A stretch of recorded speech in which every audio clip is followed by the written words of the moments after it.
Hello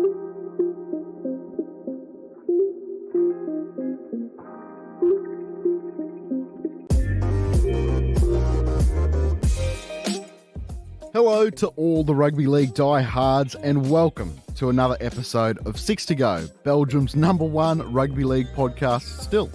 Of course, my name is Tom Campbell and it's great to have your company. As we head into today's episode, I can't wait for my guest today as we cover 6 topics related to the game or even their own career. My guest this week is Peter Badel. Pete is a 6-time award-winning journalist and one of the very best we have in the game of rugby league. He's covered the NRL for over 2 decades and is a best-selling author as well. All of which has prepared him for his career highlight, which I'm sure he himself would admit, and that is coming on the Six to Go podcast. Hope you enjoy our chat. Here's Peter Badel. I'm joined by Peter Badel as the next guest of the Six to Go podcast. Happy New Year, Pete. How are you, mate? G'day, Tom. Happy New Year to you, mate.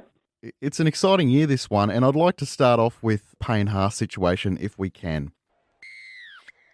His contract has been talked about a lot over the past couple of months, and in particular, it made some waves in about the middle of last year, and then just sort of died away. Can you give me an update there on Payne Haas?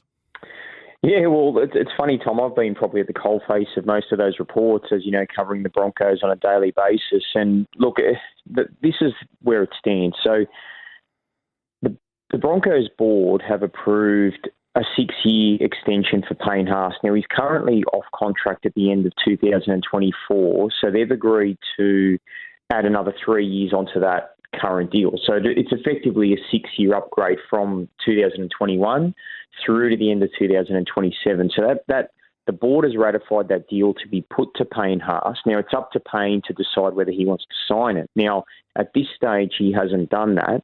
And there's a bit of a spanner in the works, not so much to do with Payne Haas and his views towards the Broncos as a club, but more some issues from what I'm told and what's been reported externally by other journalists as well. It's in relation to Payne Haas and his management. He's got some issues apparently with his current agent, and he's working through that now. Whether he severs ties with his agent in the fullness of time, we'll see. But that's apparently one part of why he hasn't signed at this stage. So the other thing, Tom, is he's currently contracted for another 3 years. So the Broncos are in no real rush. They're not panicking about the situation. And they're also cognizant of the fact that they need results. I mean, Payne Haas is arguably the best prop in the game at the moment. He's probably worth close to $900,000 to $1 million a year. So if you're Payne Haas, you would want to be playing at a team that can be challenging for premierships and regular finals appearances. So I think Payne is also looking closely at the Broncos setup and wants to see take comfort in the fact that the club will improve in the coming seasons and be playing finals football. And I think, Tom, if they make the finals in 2022, I think that will be a big step towards keeping Payne Haas at Red Hill, because the reports I'm getting is that he's got no issues with the club and he's very happy with his teammates there. So if the Broncos can get firing as a club, I think Payne Haas will stay there for the long haul. God, it's tough for a team to do a good deal, isn't it? Because, you know, like Payne Haas's contract, it's probably the best in the league as far as a team-friendly deal, because what would he be on, about $500,000 or $600,000 at the moment? And like you said, he's playing like $1 million player. Yeah, well, he had an upgrade mid-season, Tom. So he's now on $750,000. So that puts him. He's, I guess, now the highest paid forward at the Broncos, and they were obviously cognizant of the fact that he's probably underpaid because he did a 6-year deal when he was 18 years old. So naturally, as his form really shifted dramatically, he became an Origin player within 10 games. The Broncos have acknowledged that they needed to bump up his pay. They've done that. So, but yeah, look, the Jason Tamalolo 10-year deal is another one to be looked at cautiously, Tom. I mean, I was stunned at the time to hear that he'd signed a 10-year deal, and they're dangerous deals. I think, you know, to me, I would never sign a player for more than 3 or 4 years. But if you can get a 10-year deal as a player, why not? It shores up your future. Did that situation change at all when Ben Ikin got there? No, not to a great degree, Tom. I mean, Ben's obviously very capable. He's the new head of football at the Broncos, but he's very relaxed about the situation. I've spoken to Ben a number of times about Payne Haas's contract, and he said, look, when he sorts out his own affairs with his manager. And we also hear, Tom, of course, that he's formed a close bond with Sonny Bill Williams, who, of course, is a Roosters legend and has close ties to the Bondi club. So naturally, you'd think the Roosters would be keen on him at some point if he became available. So there's also talk about Sonny Bill having a big influence there. But look, Ben Ikin knows that, same as what I said before, Tom, if Brisbane start firing, if they get wins on the board and they play finals football, and they can convince Payne Haas it's the culture and the place that can deliver premierships for him, which is what all players want, then I believe he'll stay. I'd like to have a chat about Wayne Bennett. Was it in his control to leave South Sydney? If he wanted to stay, could he have? Was it even a possibility? Yeah, good question, Tom. Look, I think with 2020 hindsight, it's probably not an exaggeration to say that he should have stayed at South Sydney, that South should have given him a new deal and continued his tenure there, because it's been a remarkable tenure. And a lot of people thought Wayne Bennett was washed up when he was sacked by the Broncos at age 68. He's since proven at age 71, just turned 72 on New Year's Day. So happy birthday, Wayne. I hope you're listening. Over a cup of coffee, because he doesn't drink, of course. But look, we all thought he might be washed up. But look, he keeps on keeping on. He's got a remarkable constitution. And I think, though, when he signed the deal, Tom, it was an agreement that he'd do 3 years and that there was a succession plan in place, and that was to include Jason Demetriou, his trusted assistant at the Broncos, who followed him to Redfern. And I think that's now materialising nicely. I mean, Souths are in a pretty good position, grand finalists, and it is a big job for Jason Demetriou. But look, you could have argued that Wayne should have got an extension, and if he probably asked for one, he probably potentially could have got it. But I think South were prepared to stick to the succession plan, and I think Wayne Bennett was also being pretty honourable in that sense. I think he felt that Jason Demetriou's time was now, and he was ready to follow in his footsteps. And I think he's done a good apprenticeship, Jason Demetriou, and now Wayne Bennett can move on to greener pastures with the Dolphins. He now has joined the Dolphins. There was rumour mid-season last year, maybe this is when Parramatta were going through a bit of a rut. Maybe he joins Parramatta. Were there other options on the table, or is that just all a fugazi? I don't think there were too many concrete ones, Tom. I mean, look, let's face it. If Wayne Bennett said tomorrow, I'm on the open market, I want to sign, any club that didn't have a contracted coach would have naturally been interested. I know when Wayne was sacked by the Broncos in 2018, the West Tigers were a genuine option. They were keen on him at the time, but he went with South Sydney. And I know he had some dialogue with Penrith at the time, and that didn't materialise. But look, I think moving forward, it was the right fit in a sense, Tom. I think Wayne was keen to get back to Queensland. We all know he's a proud Queenslander. He'd done 3 years in Sydney. I don't know how he put up with the traffic, old Wayne. It would have driven him bananas in the inner city there. But look, I think the Dolphins is the right fit. I think an expansionary club, Tom, in this environment, there's going to be a lot of pressure on them to succeed, the Dolphins, and they needed, to me, gravitas from day one, and Wayne Bennett brings that. And I just couldn't see any other coach being a better fit for that club. They couldn't have gone in with a rookie coach, and Wayne Bennett, for me, is the perfect fit for the Dolphins at this point in their existence. When he joined the Dolphins, I thought, great move by the Dolphins, obviously. But to me, Wayne Bennett's not there to, come 10th and have a good year and then, hopefully make the 8. Like, to me, he should be looking to win at this stage of his career. Has it stunned you that they haven't been able to jag a really big name signing yet? No, look, I'm not shocked, Tom, like some people would be. I mean, I know when there was the initial hoopla around the new team coming in, I think a lot of people thought, oh, great, this is a grandiose announcement, a new team's coming in, what a historic day for Rugby League. All of a sudden, we're going to have a truckload of players wanting to jump on board the Dolphins bandwagon, be part of the new vision for a new club. I'm not shocked, Tom, that we haven't seen a mass amount of signings. And I say this for this reason. I've spoken to people at the Dolphins, and this is their rationale, and it makes sense. You think about all the players at the current 16 clubs, they're going back for pre-season November 1 or November 10, November 15. Imagine them walking into their respective clubs and saying, hey, boys, we're about to start pre-season, but guess what? I've just signed for 3 years with the Dolphins. I mean, you'd have to be a pretty brave player to want to be making that sort of announcement. So I think, Tom, we'll start to see more signings in around March, April, May, when there's generally movement at the station in the player market. You know, you'll get disgruntled players, you'll get some guys looking for a move somewhere, and I think that's when you'll see the Dolphins start to add more names. But look, I thought they would have added a couple more, Tom, to be honest. I thought a bigger name like a Kalen Ponga or a Cameron Munster would have signed. But at this point, yeah, it's a little bit of a concern that they've only got Felice Kafusi, you know, Ray Stone and a couple of others. It's that they need a real marquee player, and I do hope they get one in the next 3 to 4, 5 months. I thought about this recently. Would they go down the route of what St George Illawarra did this year by Anthony Griffin gets there, he brings in Jack Bird from Brisbane, brings in Josh Maguire from North Queensland, bring in those players who are currently off contract and some clubs are looking to let them go. Is that the route that they might pursue as well?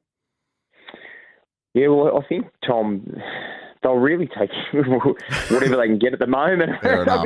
I mean, look, I think, Tom, to me, having spoken to their recruitment people, I mean, they're looking at building from the ground up firstly. So that means getting young kids at the right age who can be indoctrinated on the values of the Dolphins and what they want to build. So you need to start at the bottom end.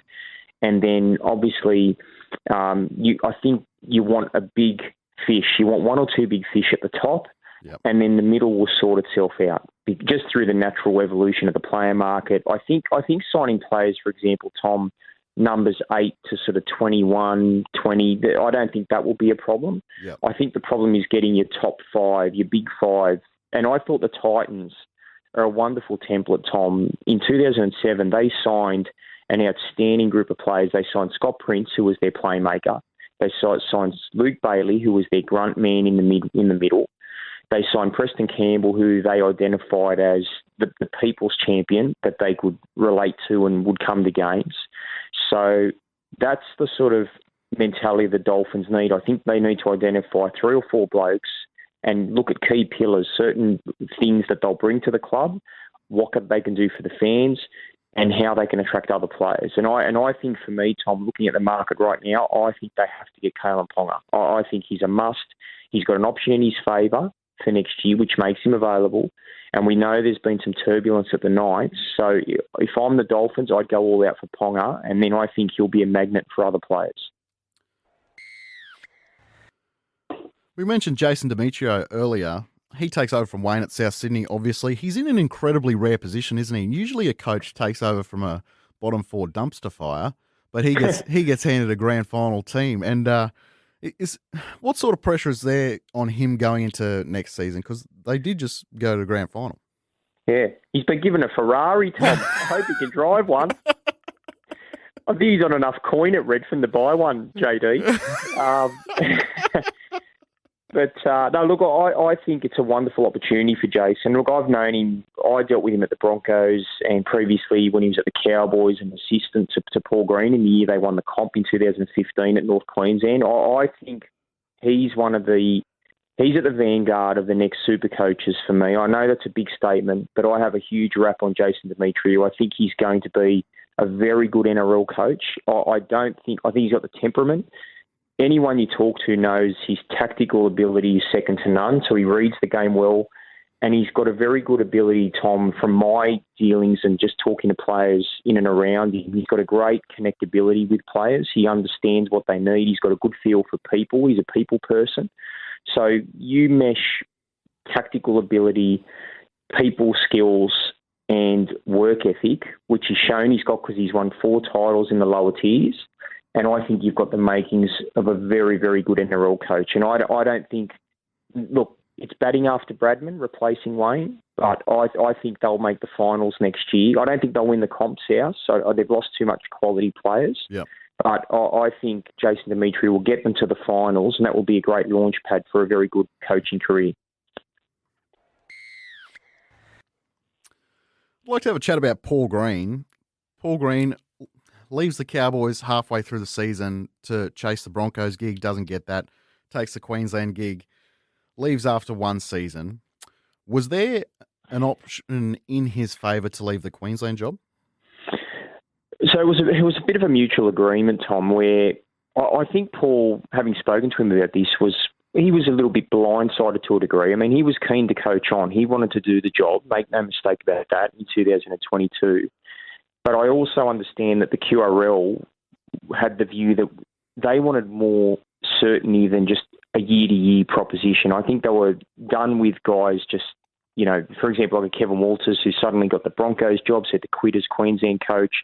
They wanted certainty in the program. They wanted a longer-term appointment. And I think if Paul Green, for example, could have committed for 3 years, they would have done that. But Greeny, to his credit, was pretty honest and said, look, guys, my dream is still to coach in the NRL. That's still my preferred option. And if an NRL gig comes up, then I would take it. So I think he was prepared he certainly wanted to keep coaching with Queensland, but he also has one eye on the future, Tom, with the NRL. And, I've got to be honest, Tom, it's a bit of an interesting one. I thought Greeny would have snagged another NRL gig by now. I'm surprised that it hasn't happened. And you'd have to be a little bit nervous because he hasn't coached now in the NRL for a while. And the longer the seasons go without Greeny returning to the NRL, it's like the ship starts to sail away. So I hope Greeny re-enters the NRL in the next year or two because I think he's got unfinished business as a coach. I don't think he's finished as a coach. I think he's got more in him. I think he can win another premiership as a coach, but I think he needs a fresh club, a fresh environment and fresh people to deal with because I think we all agree he probably outstayed his welcome at the Cowboys after doing a wonderful job delivering their first ever comp. So look, a new club could be a sense of reinvigoration for Paul Green. So watch this space. It's interesting to hear you say that. I actually look at it from a little bit of a different angle. I remember being on air at the time, and after they made that fantastic run and lost to the Storm in the grand final, where Michael Morgan was just on fire, I actually thought it might have been an okay time for Paul Green to leave then.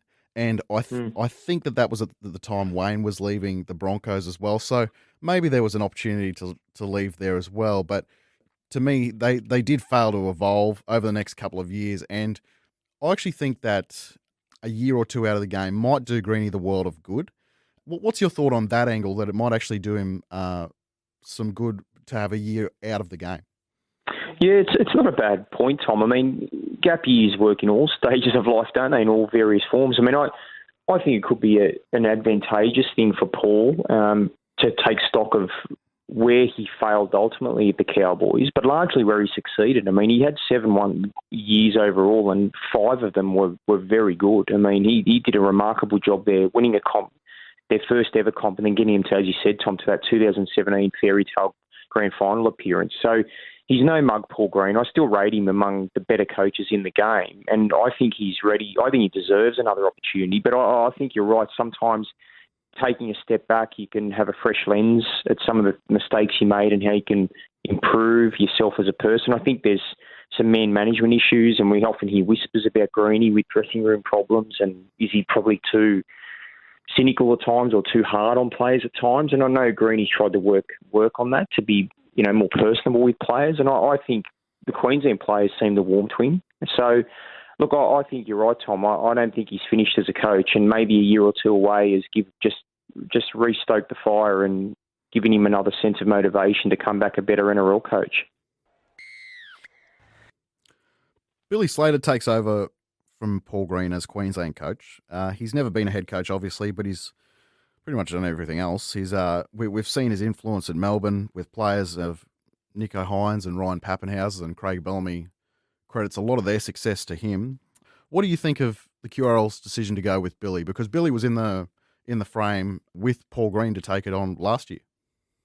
Yeah, I think it's outstanding, Tom. I mean, look, I know that there aren't a lot of options, really. I mean, if Billy wasn't to get the nod, who would they go for? There's probably not a great list of candidates lining up, banging down the door. But I will say this, Tom, I think Billy Slater has the makings of an outstanding Origin coach. I mean, I know he's already gone on record to say he doesn't really harbour any desire to be an NRL club coach week to week. I think he values his good looks too much, Billy, to be coaching week to week in the NRL.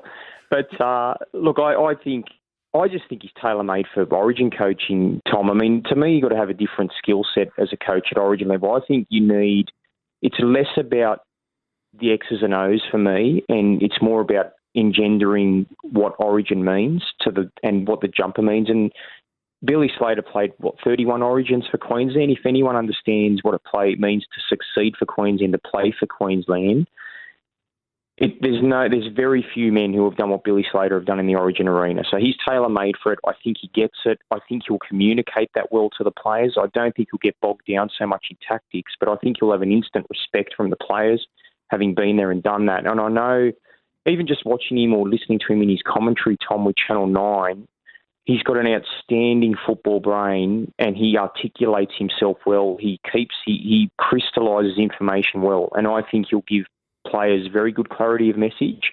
And I think he's got the work ethic to succeed as well. We saw that as a player. There were very few players that had his 1% approach. So I think Billy is going to be a very good origin coach, and I think he can get the Maroons back on track in 22. I really do. It's interesting to see those players transition into those post-career roles, isn't it? And, you're absolutely right there. Billy is so impressive on air, and I'm sure that all these players that transition into these media roles have the knowledge. It's just a matter of how to convey that to an audience, and he does it so brilliantly. In my opinion, him and Michael Ennis are probably the two best at that.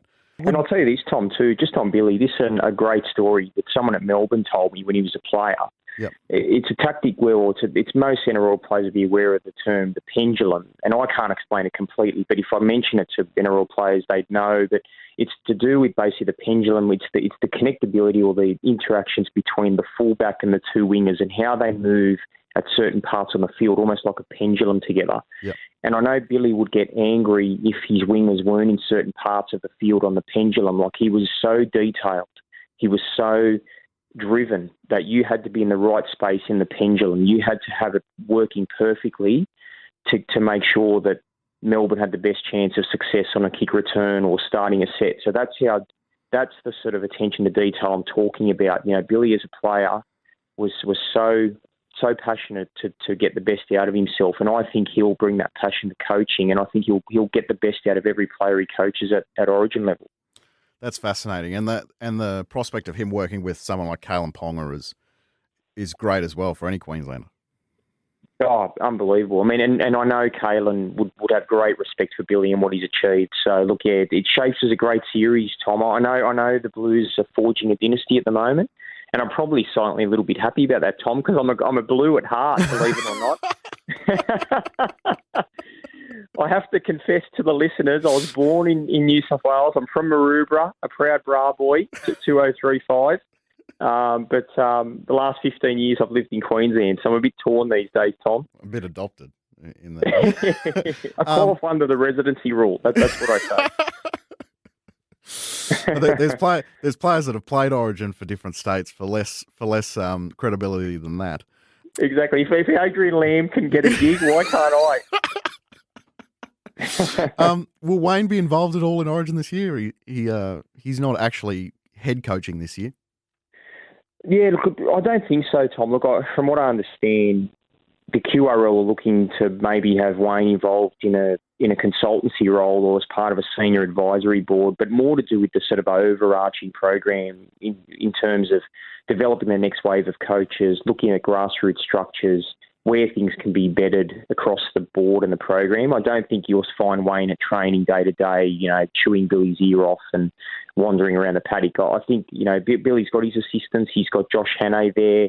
Jonathan Thurston's on board. And, of course, it looks like Cameron Smith, if he finally signs his contract with the QRL, will also be part of the team if they can track him down. So, yeah, look, that's a pretty formidable setup, and I think Wayne and Mal Meninda and those guys will look after the wider overarching program. I know it's a long way out, but can you give me an Origin bolter? It can be for either Queensland or New South Wales. Yeah, I was actually thinking about this, Tom. So I reckon, looking at Queensland stocks, they're really thin in the centres, aren't they? Like, Kurt Capewell had to play in the centres this year. I believe Selwyn Cobbo I'm with Broncos. I'm with you. Yeah.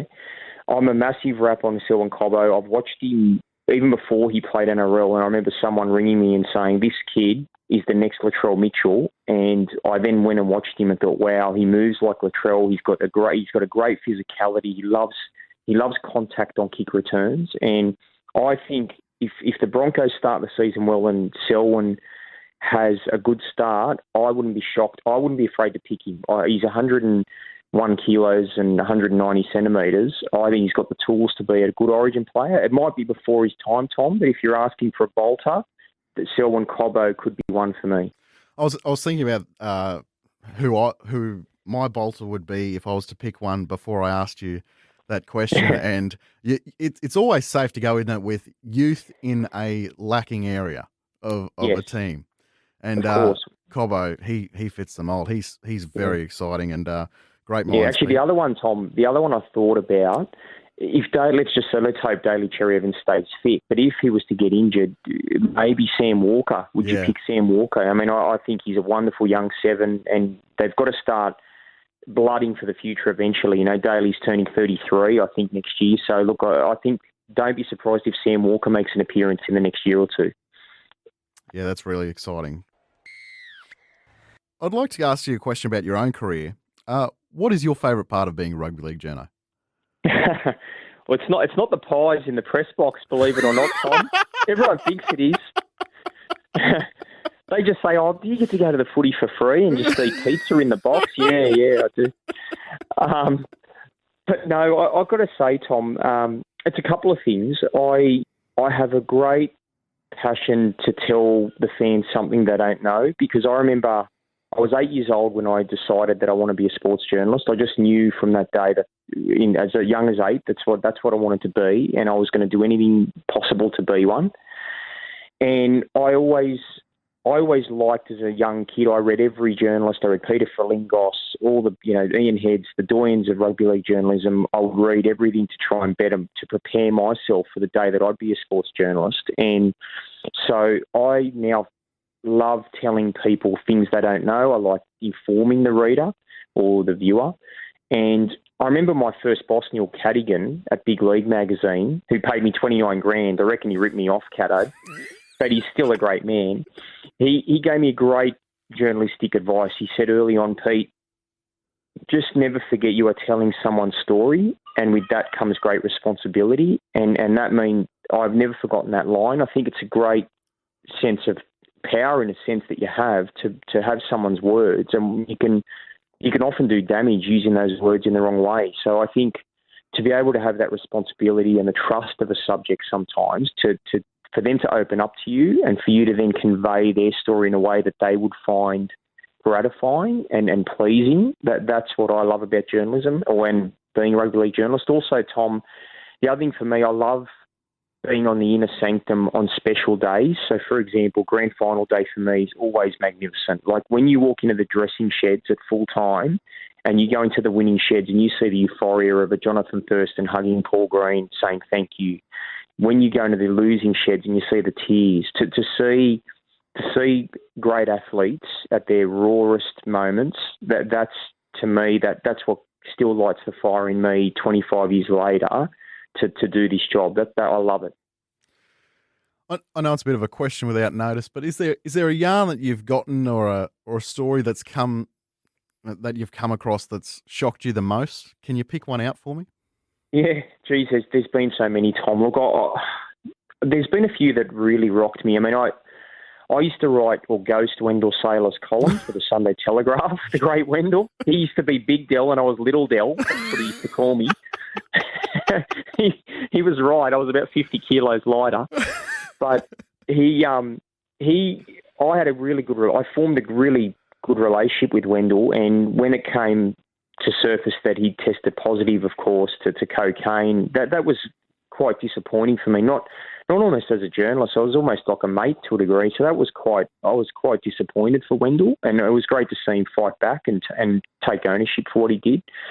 But probably there was also the State of Origin racism scandal, Tom, in 2010 with Greg Inglis, and I was stunned when Tamana Tahu walked out of camp after Andrew Johns made a comment about Greg Inglis, which that was just unbelievable at the time, that a player would walk out on an Origin team. But for me, probably the most shocking, Tom, it's probably not the most morally disgraceful, but the sacking of Wayne Bennett at the Broncos in 2018, Tom, I was right at the coalface, and I never thought I'd see the day that the man who started the club, won all 6 premierships for the club, is the greatest coach in NRL history would be sacked by the Broncos. I never thought I'd see that. So that was pretty shocking to me. It was a very, very bitter civil war for that 12 months there, and I never thought I'd see the great Wayne Bennett given the bullet. That was a real surprise. Those who laugh last, Pete, laugh loudest. Yeah. Well, he's got the grin, hasn't he, Wayne? He's got the crooked grin, and I think he's still got another premiership in him, the old fox. So hopefully he gets one. Well, Pete, that's it from myself. I can't thank you enough for coming on the 60 Go podcast. I appreciate you taking the time and coming on, and hopefully it's not the last time. Always welcome to come back on, Tom, and love talking rugby league, and hopefully we're in for another great season in 22. Bring it on. Thanks, mate. Talk soon. Thanks, buddy. A big thanks to Peter for coming on the show today. He's one of the very best at what he does, and I look forward to having him back again sometime. If you want to catch all of his work, you can head over to the Courier Mail. He's on Twitter as well, at Badel_C-Mail. By the way, if you want to get in contact with me, you can on my Twitter, at TCanfell. My name is Tom Campbell. It's been so good to have your company. Until next time, this has been the 60 Go podcast, and that is full time.